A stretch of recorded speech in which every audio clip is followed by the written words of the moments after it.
পালের গরু পালন করতে করতে ওজন হয়ে গেছে প্রায় 15 মণ। এবার কোরবানি ঈদে নাগরপুরে হাট কাঁপাবে কফিল উদ্দিনের কালামানিক। কোরবানির হাটে তোলার জন্য বিশাল আকৃতির সব গরুর বিভিন্ন নাম রাখেন মৌসুমী গরু পালনকারী লোকজন।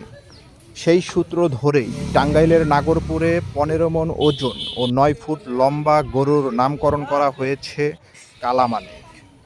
গরু আমার পালের গাই বাছুর আজ 3 বছর চলতেছে আর কি, 3 বছরে কিছু একটা কম আছে। উপজেলার দপ্তিয়র ইউনিয়নের কান্দাপাচুরিয়া গ্রামের শৌখিন গরু পালক মোহাম্মদ কফিল উদ্দিনের গরু এটি।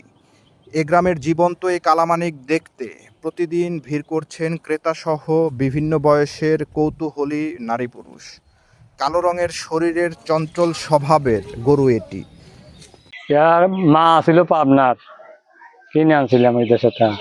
বড় গরুটা পালছি আমি শখ করি, আমি ছোটবেলা থেকে বড় গরু পালি, এনে শখ করেই পালছি গরুটা। এটা খাওয়াইছি গম, পায়রা, আবার ছোলা, তারপরে আপনার হলো চিড়া, সবজি কলা। 3 বছর বয়সী এই গরুটি ফ্রিজিয়ান ক্রস জাতের বলে জানিয়েছেন মালিক কফিল উদ্দিন। 6 দাঁতের এই গরুটি প্রতিদিন প্রায় 10 কেজি খাবার খায়, যার মধ্যে আছে কাঁচা ঘাস, শুকনো খড়, গমের ভুসি ইত্যাদি। সেই হিসেবে প্রতিদিন গরুটির পেছনে খরচ হচ্ছে প্রায় 1000 টাকা।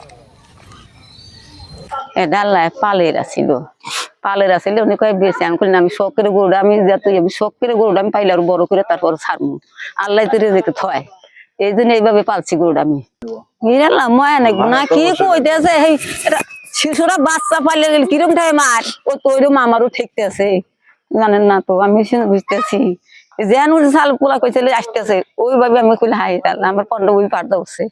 দপ্তিয়র থেকে ইউসুফ হোসেন লেনিন, আমাদের সংবাদ, নাগরপুর।